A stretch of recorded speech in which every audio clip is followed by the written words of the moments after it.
Bonjour et bienvenue dans Kalubende Podcast. Waouh! Ceci est un jour très important, d'accord? Parce que l'accord tant attendu, l'accord de paix entre la RDC, le Rwanda, les États-Unis, cet accord de paix qui avait déjà été signé par le ministre des Affaires étrangères des deux pays, le Rwanda et le Congo, vient d'être entériné par les présidents du Congo, Félix Tshisekedi, et le président du Rwanda, Paul Kagame. Ceci est un moment de soulagement, un moment très important pour le peuple du Congo. D'abord, parce que ce sont le peuple du Congo qui sont des victimes. Cette guerre entre le Congo et le Rwanda se déroule sur les territoires du Congo. Les victimes dans la population civile sont du côté congolais. Ce sont les militaires rwandais, quelques-uns qui sont morts, mais les victimes, les femmes qui sont violées, ce sont des Congolais. Des familles entières qui ont été obligées de quitter leur milieu naturel pour trouver refuge ailleurs sont des Congolais. Donc ceci est un moment très important pour le peuple de la partie est du Congo. Effectivement, beaucoup de personnes ont des points de vue divergents, ce qui est normal dans une démocratie parce que nous avons la liberté d'expression, liberté de penser. Nous ne sommes pas au moment de la pensée unique. Les critiques à cet accord vont dans tous les sens. Certains parlent de dilapidation de ressources, certains parlent de bradage, etc. Mais je voudrais vous donner ma réaction à chaud par rapport à ce qui s'est passé aujourd'hui à Washington. D'abord, c'est un moment d'espoir. Un moment d'espoir pour le Congo. D'accord? Parce que c'est une lueur d'espoir qui s'ouvre sur le Congo. Effectivement, j'ai toujours dit que la diplomatie sans armée n'est pas très efficace. La diplomatie est un moyen de politique internationale, d'accord? Mais c'est pas... La diplomatie La diplomatie est nécessaire, mais pas suffisante. Voilà, donc elle est nécessaire, mais elle n'est pas suffisante. Il faut combiner la diplomatie avec une armée, comment on dit, capable d'imposer la peur à l'ennemi. Mais ceci reste d'abord un moment très important, un moment de joie. Cet accord a été signé en présence de plusieurs présidents africains.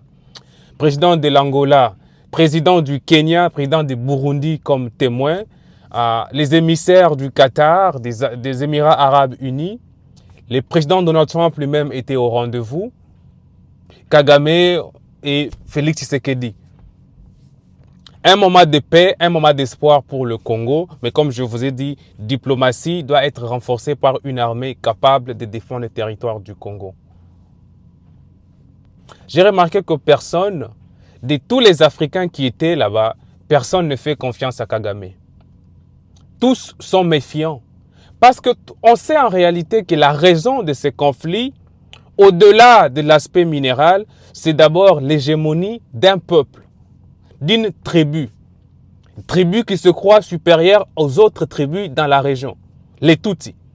Et cette prétention à la supérieure Tutsi date de l'époque coloniale parce que selon mes recherches, je me suis rendu compte que le Belge, à l'époque du Congo, Rwanda, Urundi, le Belge avait privilégié les Tutsis qui sont proches des Nilotiques et que selon le Belge, les colonisateurs, les Nilotiques étaient proches de l'homme blanc. Et donc, il y a comme une préférence de la Belgique par rapport au peuple Tutsi. Et cette préférence a fait que, après la colonisation, les Tutsis ont repris cette ambition de régner à maître dans la sous-région. Donc c'est cela la vraie raison. La vraie raison, c'est l'hégémonie d'une tribu Tutsi.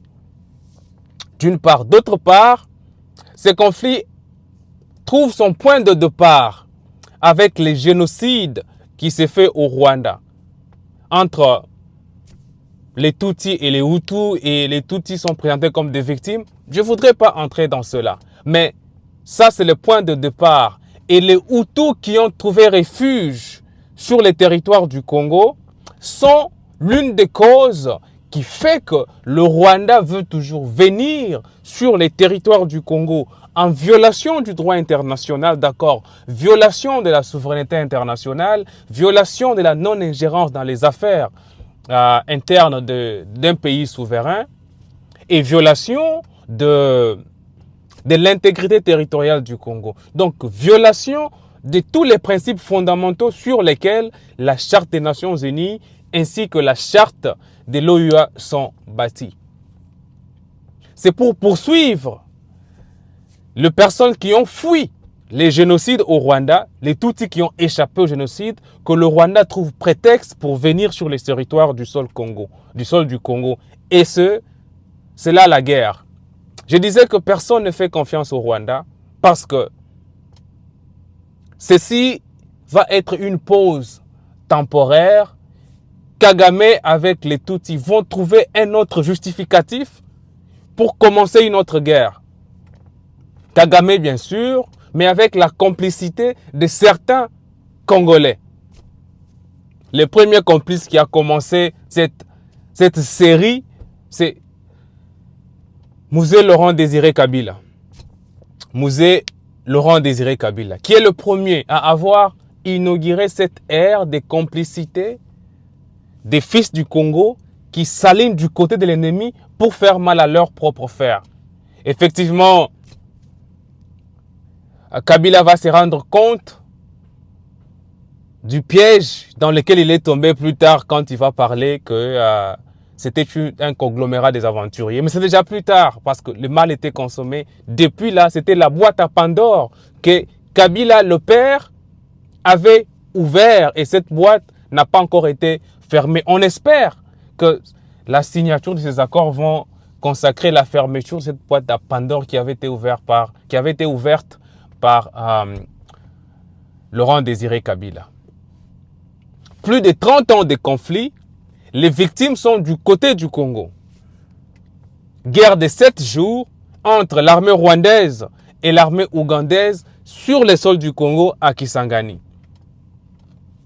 Donc, méfiance de tous. La retenue du président de Burundi qui a... J'ai aimé d'abord son intervention parce qu'il dit qu'il y a un temps pour tout, un temps pour le désespoir, un temps pour espoir, un temps pour la guerre, un temps pour la paix. Quelles sont les garanties que cet accord va être respecté, l'accord de paix de Washington? Quelles sont les garanties? La première garantie, c'est la présence du gouvernement américain. Il est vrai que l'accord de paix qui a, les cessez-le-feu entre Israël et Palestine pose problème. C'est un différent contexte parce que Israël a toujours eu un lobby très important sur la politique américaine. À certains égards, certains même analystes du côté du MAGA estiment que Israël contrôle MAGA, mais là, ne nous regarde pas. Donc, la première garantie pour moi, c'est la présence des États-Unis à cette table.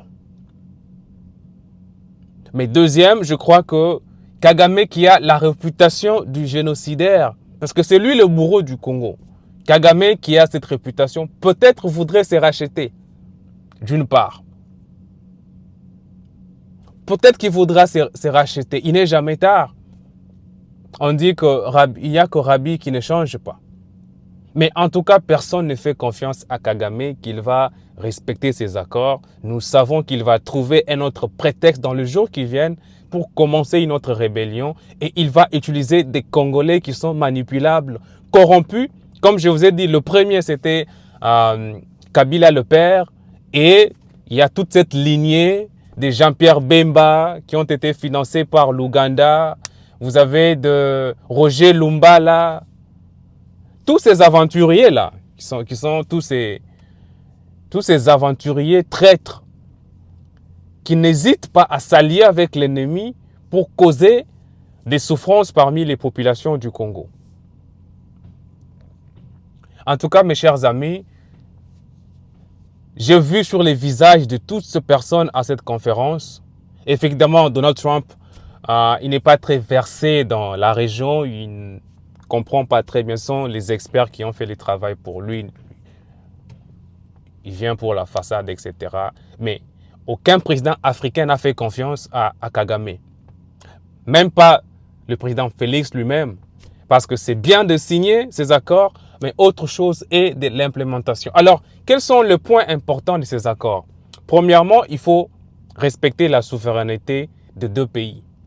Mais la souveraineté du Rwanda n'a jamais été remise en cause. C'est la souveraineté du Congo. C'est le Congo qui est victime de la violation de sa souveraineté. Donc, c'est juste un rappel. Et cela a été contenu dans ce qu'on appelait la déclaration des principes. On va respecter la souveraineté du Congo, l'intégrité territoriale du Congo. Le Rwanda va lever ses mesures défensives, d'accord? Va arrêter tout soutien au mouvement rebelle.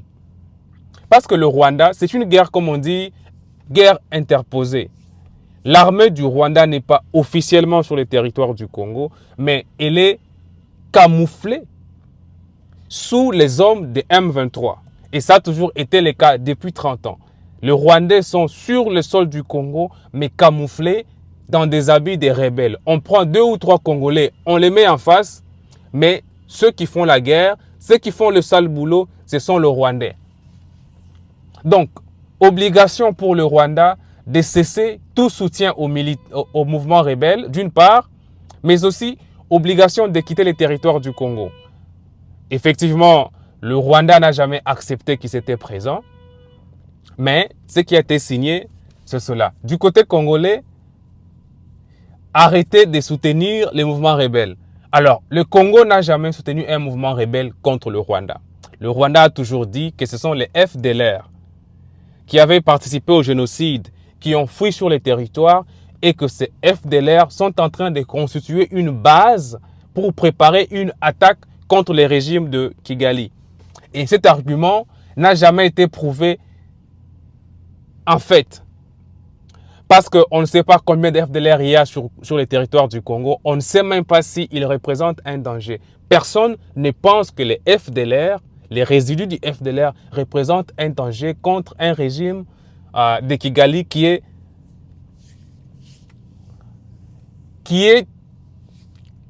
très militarisé et aussi très équipé. Donc, les FDLR a toujours été un prétexte pour le Rwanda de poser des problèmes et profiter de ces violences pour soutirer les richesses minérales du Congo. Cet accord va mettre fin à tout cela. Ou bien cet accord est censé mettre fin à tout cela. On peut dire peut-être que le soutien du gouvernement congolais au Wazalendo peut être considéré comme soutien au mouvement rebelle, mais cela n'est pas vrai. Cela n'est pas vrai. Le Wazalendo ne sont pas un mouvement rebelle. D'accord? Ce sont des populations autochtones.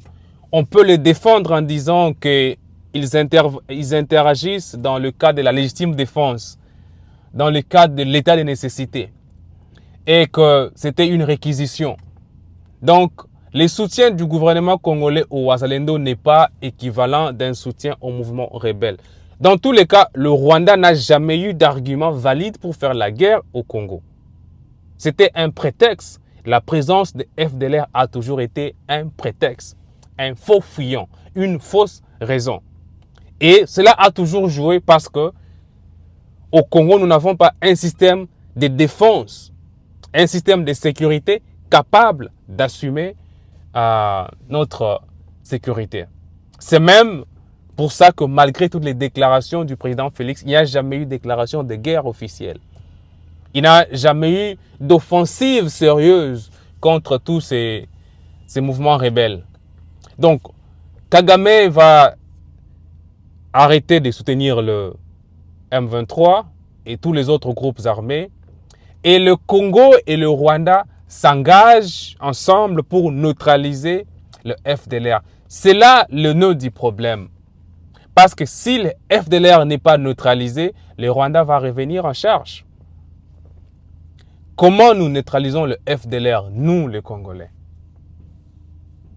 D'abord, il faut les identifier. Où est-ce qu'ils se trouvent? À combien sont-ils? Est-ce qu'ils posent encore une menace? Cela doit être fait par une commission conjointe avec des observateurs externes. Mais au début, je vous ai dit que la diplomatie sans force militaire sera éphémère, sera une solution éphémère. Il y a ces compromis ou bien cette solution politique, diplomatique, il faut la soutenir par une puissance militaire sur terrain capable de défendre l'intégrité du territoire national. Bref, pour moi, c'est un moment de soulagement, un moment de paix, un moment d'espoir. Mais ce n'est pas un espoir naïf. Il faut rester vigilant. Et c'est là le plus grand problème. Est-ce que de notre côté, nous avons beaucoup de vigilance? Est-ce qu'il n'y aura pas d'autres fils du Congo qui vont, comme d'habitude, se compromettre et s'associer avec le Rwanda? Parce qu'une chose est certaine, le Rwandais va trouver un autre prétexte pour continuer de faire la guerre. Ça, soyez-en sûrs. Mais il faut que tout cela, le Congo puisse privilégier la transparence en mettant les travaux publics en mettant des travaux, des commissions sur la place publique, mais aussi en privilégiant la refondation des forces armées. Depuis la chute de Goma, depuis la fin de l'année dernière, 2024, on nous a parlé d'une montée en puissance des FARDC. Et cette montée en puissance des FARDC reste à démontrer parce que les FARDC sont notoires pour faire des communiqués. Ils ne se battent pas, ils ne font que des communiqués. Quand ils ne font pas de communiqués, ils font des replis stratégiques. Et voilà quoi. Il faut aussi dire que sur place, les hostilités continuent. Ça continue malheureusement. À Uvira, on signale encore des hostilités pendant que ces accords sont en train d'être officialisés. Mais ma réaction à chaud, c'était un moment d'espoir. C'était un beau moment de voir tous ces présidents africains à l'unisson pour chercher la paix. Mais on sait que le Rwandais n'est pas intéressé pour la paix parce que l'économie du Rwanda est sponsorisée par deux éléments. Les aides étrangères et le vol des minerais du Congo. Donc la paix du Congo va fragiliser l'économie du Rwanda. Et pourtant, le Rwanda est présenté comme une dictature réussie, un monarque qui a développé le pays, etc. Mais c'est des façades. Cette paix du Congo va révéler les faiblesses de l'économie du Rwanda. Donc le Rwanda n'a pas intérêt à faire cette paix. Comme je vous ai dit, pour moi, les garanties de cette paix, c'est la présence à cette table du gouvernement américain et peut-être la volonté de Kagame de se rattraper pour une nouvelle page de l'histoire. Parce que tout le monde dans la région des Grands Lacs sait qui est le bourreau. Tout le monde sait. Tout le monde sait qui est le sanguinaire. Tout le monde sait qui sont les victimes. Tout le monde sait qui sont désorganisés. Vous avez un sanguinaire organisé et vous avez des victimes faibles, désorganisées et qui pleurnichent. Mais est-ce que le président Félix peut changer des donnes? Vous savez, moi, je ne suis ni de l'opposition, ni du pouvoir. Je suis un citoyen congolais et j'exprime mon bon sens sur les questions relatives à l'actualité politique, économique de notre pays. Est-ce que le président Tshisekedi peut rebâtir une armée? Est-ce que pendant ce temps, nous pouvons profiter pour reconstruire une armée qui n'est pas au soutien d'un individu, président Félix, qui est appelé à passer, mais une armée républicaine au service de la nation, de la République? Est-ce que nous pouvons faire cela? Ça va être la plus grande question. Et j'ai toujours pensé que ça sera le plus grand héritage politique du président Félix. Parce qu'il a déjà échoué sur toute la ligne. Et encore une fois, c'est mon commentaire. Il y en a ceux qui pensent qu'il a réussi. Mais ça, c'est à débattre dans d'autres circonstances et à d'autres occasions. Mais je suis optimiste. Je voulais dire optimistique. Comment on dit optimistique en français? Je suis optimiste. Optimistique en anglais et puis optimiste en français. Je suis optimiste par rapport à ce qui a été fait, mais je suis en même temps sceptique.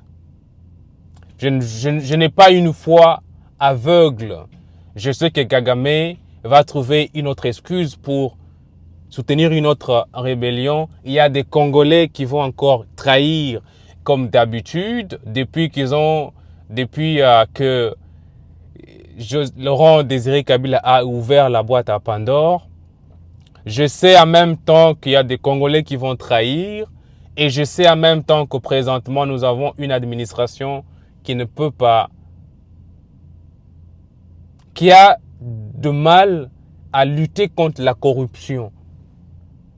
Parce que nous avons une armée faible en raison, grâce à la corruption. Mais dans tous les cas, ça reste un moment très important. On va espérer, mais il ne faut pas être naïf. Il faut espérer et bâtir aussi un moyen de défense. Il faut soutenir la diplomatie par une puissance militaire. La politique internationale s'est faite avec deux aspects. Vous avez la diplomatie, ou bien les moyens, résolution pacifique des différends. Mais vous devez avoir une armée capable de se défendre parce que la légitime défense est reconnue en droit international. Donc, la Charte des Nations Unies n'est pas tout simplement une charte qui condamne l'agression, mais elle consacre aussi la légitime défense. Jusqu'à présent, le Congo a toujours échoué à se défendre. Pourquoi? Parce qu'il est faible. Pourquoi? À cause de l'infiltration. Pourquoi? À cause de la trahison des Congolais qui sont corrompus, corruptibles, manipulés et manipulables par l'ennemi. Ils reçoivent des petits miettes, un peu de millions, mais l'ennemi perçoit des milliards. Les Lumbala, les Jean-Pierre Bemba, tous ceux qui sont passés au RCD, au MLC, à l'AFDEL et bien d'autres encore. Voilà un peu ma réaction à chaud. J'espère que vous avez aimé la vidéo. Dites-moi au bas de l'écran ce que vous pensez. Est-ce que ces accords de paix, est-ce que vous pensez que Kagame peut supporter la paix au Congo? On va dire comme ça. Est-ce qu'il va souffrir que le Congo soit en paix? D'une part et d'autre part, est-ce que vous pensez que le président Félix peut véritablement profiter de cette pause pour rebâtir une armée capable de défendre le pays? Et en même temps, il doit le faire dans un temps record parce qu'il faut qu'il y ait des élections au Congo et que quelqu'un d'autre vienne. Voilà un peu ce que je pense. Dans tous les cas, merci beaucoup d'avoir regardé.